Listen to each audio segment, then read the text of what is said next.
मिल्कीपुर में उपचुनाव हो रहा है और महज कुछ दिन बचे हैं कि जब वोटिंग होगी और मतगणना होनी है।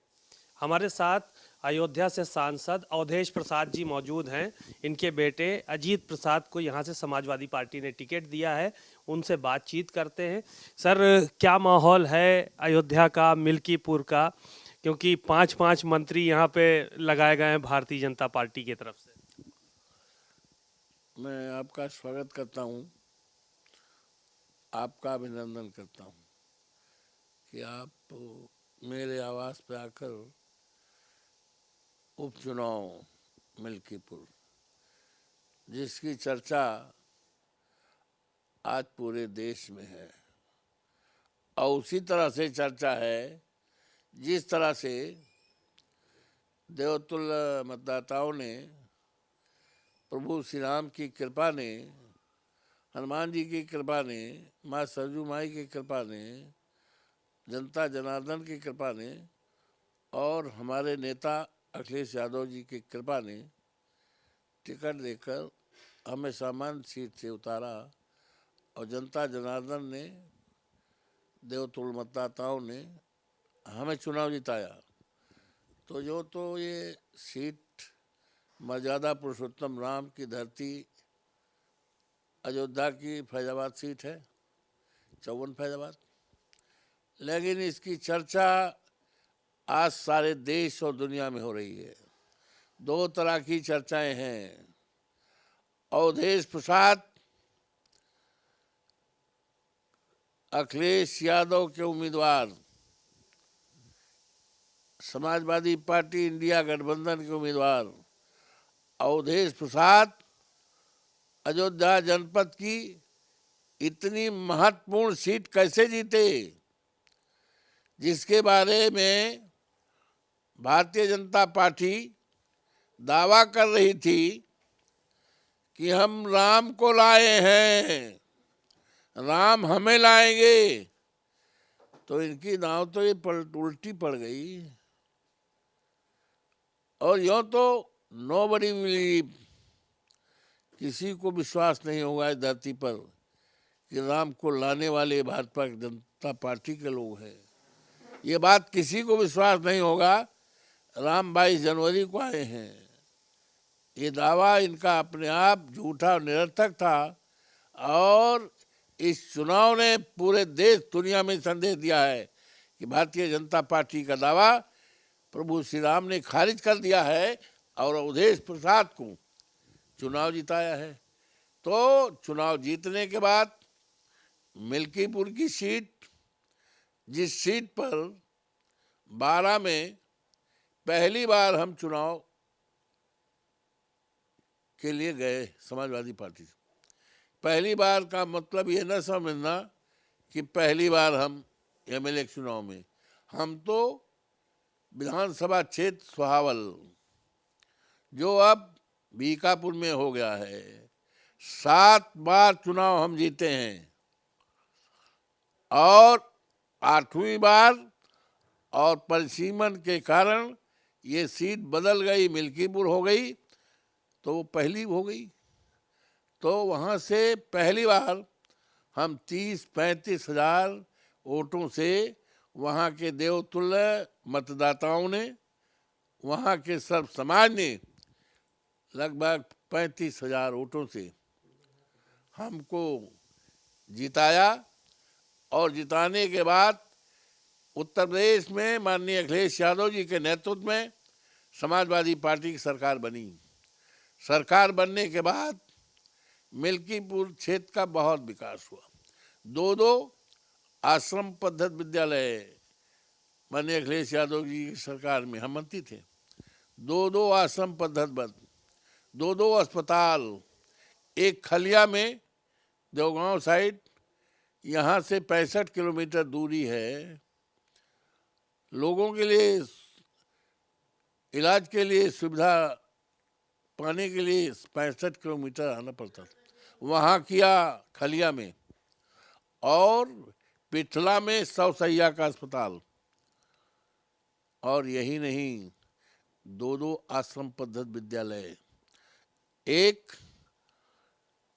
राजकीय महिला महाविद्यालय परसवा में, जिसमें हमारी कोशिश थी, सरकार की कोशिश थी उस समय की हमारी, कि हमारे इलाके की सब बेटियां गांव गिराव की बड़ी शिक्षा पाने के लिए एमए है, एलएलबी है, एलएलएम है, संस्कृत है, उर्दू है, जितनी दुनिया की उच्च शिक्षा है उस शिक्षा को पाने के लिए हमारे गांव गिराव की बेटियां, गांव गरीब के लड़के बेटियां जो है बाहर न जाना पड़े, उसके लिए किया। बिल्डिंग बन गई। अफसोस है कि भारतीय जनता पार्टी ने उसको राजकीय शब्द हटा करके अवध यूनिवर्सिटी के जिम्मे कर दिया। हमने 12 के चुनाव जीतने के बाद, सरकार बनने के बाद, आईटीआई बहुत शानदार हरिंटीनगंज, जो मिसेन यादव जी का घर है, गांव है, उससे किया है। और राजकीय इंटर कॉलेज टक्सरा, और यही नहीं, आग बुझाने वाला अग्निशमन केंद्र, पॉलीटेक्निक अमानीगंज में, पॉलीटेक्निक डूणी गांव अमानीगंज। ये तो और आपने विकास कार्य अपने बहुत सारे गिना दिया आपने, लेकिन ये जो 5 मंत्री लगाए गए हैं, मुख्यमंत्री दौरा कर रहे हैं, ये कितना प्रभावित कर पाएंगे आपके चुनाव को? ऐसा है, 5 मंत्री नहीं, 16 मंत्री, 16 मंत्री 3 महीने से। और माननीय जोगी जी सन्यासी हैं, जोगी हैं, उनका सम्मान करते हैं। हमारी जहाँ तक जानकारी 5-6 बार आ चुके, हमारी जहाँ तक जानकारी। और 8 तारीख को भी आने वाले थे, लेकिन चुनाव घोषणा हुई, नहीं आए। पूरा तंबू तनाव सब जो है उखड़ गया। और 16 मंत्री, तो ये बताइए भाई, इनको अपने आप इस बात की जानकारी है अपने स्रोतों से कि भारतीय जनता पार्टी यहाँ बहुत कमज़ोर है, बहुत कमज़ोर है। और इतिहास वहाँ आंकड़ा बताता है, जितने चुनाव हुए हैं भारतीय जनता पार्टी बुरी तरह हारी है। बल्कि एक बार तो जमानत जब्त हुई है, एक बार तो जमानत जब्त हुई है। और ये पूरी जानकारी है कि समाजवादी पार्टी बहुत मजबूत है, बहुत मजबूत है। जमानत बचाना मुश्किल हो जाएगा। इसलिए ये 16 मंत्री, और भैया ऐसे मंत्री भी लगे हैं जो, उसमें सबका नाम तो नहीं, एक राज्य मंत्री लगे हैं जो अभी हमारे लोकसभा चुनाव में भी उनका क्षेत्र था, 12,000 से हारे हैं, 10-12 हज़ार से। ऐसे जितने मंत्री लगे हैं अपने अपने क्षेत्रों, कोई 80,000 से हारा है पार्लियामेंट में। तो दगी कारतूस का कोई मतलब नहीं होता है, समझ गए। और एक चीज़ ये है कि दगा कारतूस मानते हैं कि ये सब दगे कारतूस हैं? सुनिए, अब सबको हम कहाँ कह रहे हैं, हम सबको नहीं कह रहे हैं। और एक मैथमेटिक का, गणित तो आप जानते हैं, मैथ, हम तो गणित में बहुत तेज नहीं थे, लेकिन हम तो एमए हैं, एलएलबी हैं, सब कुछ है। तो एक गणित का, मैथमेटिक का एक सिद्धांत है, 0 + 0 + 0 + 0 + 0 = 0। 0 0 0 0 बराबर 0। तो ये सब 0 हैं। और एक चीज़ ये बताओ, ये मंत्री जो आए हैं, ये क्या अपने घर से, गांव से गाड़ी पर वोट का बोरा लेकर आए हैं? क्या वोट का बोरा लेकर आए हैं? वोट तो भाई हमारा है, वोट तो उन लोगों का है जिन्होंने मुझे 35,000 30,000 वोट से जिताया है। वोट तो उनका है जो अभी 4 जून को जिताया है। तो इनका तो किसी का एक वोट भी नहीं है, जितने लोग आए। आपकी लेकिन एक चीज़ ये देखने को मिल रही है कि अयोध्या मिल्कीपुर में 3 प्रत्याशी हैं और तीनों एक ही बिरादरी के, पासी बिरादरी के तीनों प्रत्याशी हैं। भाजपा ने भी ब्राह्मण को टिकट न देके एक आप ही की बिरादरी को टिकट दिया। चंद्रशेखर आज़ाद रावण ने भी अपनी पार्टी से एक आप ही की बिरादरी के लेट मी से, ये सामान्य सीट नहीं है, ये रिजर्व सीट है। रिजर्व सीट में रिजर्व उम्मीदवार ही लड़ेगा, चाहे जिस पार्टी में। तो आपने जो ये कहा कि जो आपने कहा कि ब्राह्मण नहीं दिया तो ब्राह्मण कैसे देंगे भाई? ये नहीं, तो दूसरी बिरादरी और भी दे सुन सकते हैं। सुन, जी।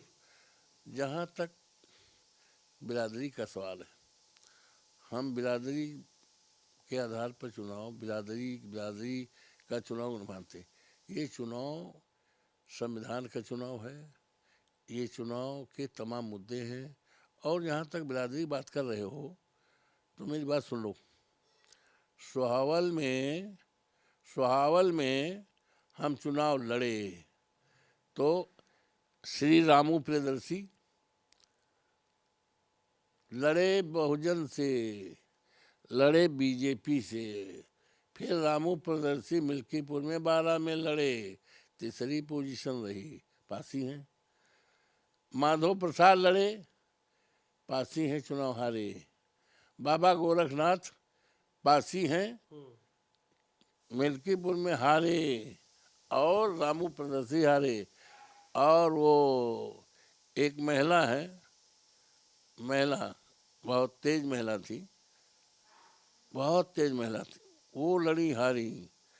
और ये गौहनिया का रामनारायण लड़का लड़ा, वो हारा। तो जितने लड़े हैं ऑलमोस्ट सब पछिए रहे हैं और हारे हैं। तो ये पासी पासी की लड़ाई नहीं है, ये पार्टी का है।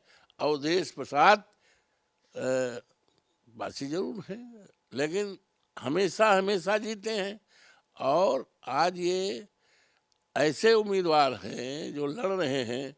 एक उम्मीदवार समाजवादी पार्टी का अजीत प्रसाद, जो बाबा साहब भीमराव अम्बेडकर के संविधान को बचाने वाले में है। बाबा साहब का जो अपमान हुआ है सारे देश दुनिया में, हमारे माननीय गृह मंत्री ने किया है। करोड़ों करोड़ों बाबा साहब के सिद्धांतों को, संविधान को मानने वाले लोगों के दिलों में बहुत बड़ा धक्का लगा है। वो संकल्प कर लिया है, वो संकल्प कर लिया है, ये संविधान हटाना चाहते हैं, बाबा साहब का अपमान करना चाहते हैं। हम इनका सफाया कर देंगे और पूरे देश और प्रदेश में सफाया कर देंगे। उसकी शुरुआत मिल्कीपुर से होगी। प्रशासन को लेकर क्या कहेंगे, क्योंकि बहुत सारी चीज़ें निकल कर सामने आई, आरोप प्रत्यारोप का दौर शुरू हो गया। प्रशासन सख्ती कर रहा है आप लोगों पे, आपके लोगों पे चुनाव से पहले? देखिए, ऐसा है, भारतीय जनता पार्टी तंत्र पर विश्वास करती है। चुनाव के लिए तंत्र में, समझ रहे हो हमारा कहने का मतलब। लेकिन लोकतंत्र है, लोकतंत्र में जनता का वोट जो है निष्पक्ष होना चाहिए। लोकतंत्र, और मुझे उम्मीद है आपने अधिकारियों के बारे में कहा, तो देखिए ये लोकतंत्र का मंदिर है। और जो भी अधिकारी हमारे और जो भी कर्मचारी चुनाव में लगेंगे, जिनकी जिम्मेदारी है, हम कोई नए नौसिखिया नहीं हैं। हम 9 बार के विधायक, हमारी पत्नी सोना देवी जिला पंचायत अध्यक्ष, हम इस ऐतिहासिक सीट से भी जीते हैं 4 जून को। तो हमारा किसी अधिकारी से कभी तकरार नहीं रहा। हम 2-1 बार सरकार में नहीं भी रहे तो, लेकिन कभी कन्फ्रंटेशन नहीं रहा। हमने हमेशा संविधान का पालन किया है, कानून का पालन किया है और आचार संहिता का पालन किया है।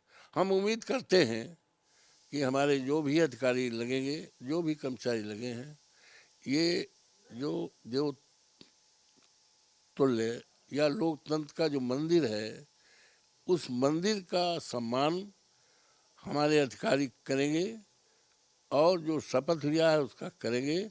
सरकार जरूर दबाव डालेगी, क्योंकि सरकार के पास तो कुछ है ही नहीं, जनता से कोई मतलब नहीं रह गया है। और यहाँ तक कि इस क्षेत्र में कोई उम्मीदवार नहीं पाए। सबसे बड़ी चीज़ ये है, मिल्कीपुर क्षेत्र से इनको उम्मीदवार नहीं मिला। अब चर्चा है, बाहरी है। कोई, कल हम गए थे यहाँ एक शादी का, और फिर भोज में दूसरे क्षेत्र में, हम पुराना जो क्षेत्र है हमारा वहाँ गए थे, तो रात में चर्चा होने लगी। हमने कहा क्या हाल है, आप सबके तो पड़ोस के जिला है, पड़ोस के क्षेत्र आए वहाँ। अरे कहीं हमारे सबके रिश्तेदारी है और चर्चा है वो बाहरी है, और कुछ लोग कहा थे वो वहाँ गुजराती हैं, कुछ कहा था शाह के आदमी हैं। तो शाह वो हैं जिन्होंने बाबा साहब भीमराव अम्बेडकर का अपमान सदन में किया है, और उन्हीं के द्वारा बताए जाते हैं उम्मीदवार हैं। तो अब साफ कर देंगे यहाँ की जनता, संविधान मानने वाले लोग। जमानत नहीं बचेगी, जमानत नहीं बचेगी, जमानत नहीं बचेगी। और ऐसा हुआ भी है। आज पढ़ लो दैनिक जागरण में छपा भी। कटेहरी जीता हमने, और उसके अलावा कुंदरकी जीता। कुंदरकी में तो आबादी मुसलमानों की बहुत ज़्यादा थी, तो उपचुनाव में से 9 में से तो 7 जीत लिया। अगर नसीम सोलंकी की सीट को और तेज प्रताप यादव की सीट को छोड़ दिया जाए तो बाकी कह रहे 9 में से 7 हमने जीत लिया। मिल्कीपुर भी इस बार जीतेंगे, बड़ा कॉन्फिडेंट हैं। ऐसा है, सब भूल जाओ, आप भी भूल जाओ, आप भी भूल जाओ। ये चुनाव मिल्कीपुर का देश में एक नया इतिहास बनाएगा, और ये मिल्कीपुर का चुनाव देश में दुनिया में एक इतिहास हजारों साल तक के लिए बनाएगा। और भारतीय जनता पार्टी बुरी तरह से हारेगी ही नहीं, बल्कि जमानत नहीं बचा पाएगी। ये खब्बू तिवारी और जो दूसरे आपने प्रत्याशी का नाम लिया बाबा गोरखनाथ का, इन लोगों का भी शायद बहुत इंटरेस्ट लग नहीं रहा चुनाव में, क्योंकि कुछ तस्वीर भी नहीं लगाई थी खब्बू तिवारी की। ऐसा है, ये उनके अंदरूनी मामले हैं, ये अंदरूनी मामले हैं। हमें तो लगता है दिल्ली और लखनऊ की लड़ाई है, हमें लगता है। लेकिन चलिए, हमें दूसरे पार्टी के बारे में कुछ कहना नहीं है भाई, कौन किसका है, कौन टिकट देने वाला है, कौन लेने वाला है, ये उनका उसमें I don't want to interfere, I don't want to say any single word regarding the ticket, समझ गए कि नहीं। तो वो तो अच्छा होगा, हमारे ऊपर मेहरबानी करोगे। और ये मिल्कीपुर के जनता के देवतुल्य मतदाताओं पर आपकी बड़ी मेहरबानी होगी कि आप क्षेत्र में निकल लो, क्षेत्र में निकल लो। गाड़ी घोड़ा भैया ना हुए तो हम क्यों साथी कह दी, गाड़ी दे दी। और ये इस समय ठंडक है, ठंडक में एक बोतल पानी गर्म करके रख दी भैया, पियो। और हमारे पास तो कुछ है नहीं, हमारे पास कुछ नहीं। गुड़ उड़ गाँव से आवा है, और गुड़ भैया धरा दिए एक आध भेली, और जाओ भाई, जाओ देख लियो, जाओ जो देख लियो। बड़ा उपकार हमारे ऊपर करोगे, बड़ा उपकार आप। नहीं जाना है, अभी जाएंगे जाएंगे, क्षेत्र में भी जाना है। बड़ा उपकार आप करोगे लोकतंत्र पर, बड़ी बड़ी मेहरबानी होगी। और जवन बात गाँव में पाओ, जवन बात सुनो, वो का स्पष्ट लिख दो। ये आपका बहुत बड़ा उपकार होगा, और इतिहास भी आपको अच्छा लिखेगा। हम अपनी बात कुछ नहीं कह सकते कि हम इनकी जमानत, आप जाओगे अपने आप खुद बोलोगे कि यहाँ तो भारतीय जनता पार्टी साफ है, साफ है, यहाँ तो कुछ है ही नहीं भाई, पूरी तरह से। ये चुनाव यूँ तो एक विधानसभा का चुनाव है मिल्कीपुर का, लेकिन ये चुनाव की चर्चा सारे देश दुनिया में होगी, और उसी तरह से होगी जिस तरह से अवधेश प्रसाद फैजाबाद लोकसभा से जीते हैं, जिनकी चर्चा आज सारे देश दुनिया में हो रही है। उसी तरह से मिल्कीपुर के लोग बड़े भाग्यशाली हैं, उनको इतिहास में नाम आने का मौका मिला है, वो बहुत भाग्यशाली हैं। इस चुनाव में भी मिल्कीपुर की जनता जनार्दन और देवतुल्य मतदाता इतिहास बनाएंगे, इतिहास उनका सोने का अक्षर से लिखा जाएगा। धन्यवाद। आप अवधेश प्रसाद जी को सुन रहे थे, बहुत ही ज़्यादा कॉन्फिडेंट हैं। कहा कि हम कई बार चुनाव इस तरह के देखे हैं, और प्रशासनिक जो अधिकारी होते हैं वो हमेशा उन लोगों ने हम लोगों का सहयोग किया है, किसी तरह की कोई दिक्कत अब इस बार भी पैदा नहीं होगी। और देवतुल्य जनता जो यहाँ की है वो हर बार की तरह इस बार भी समाजवादी पार्टी को जिताने का काम करेगी। कैमरामैन मेहदी हसन के साथ सीमाब नकवी, भारत समाचार, अयोध्या।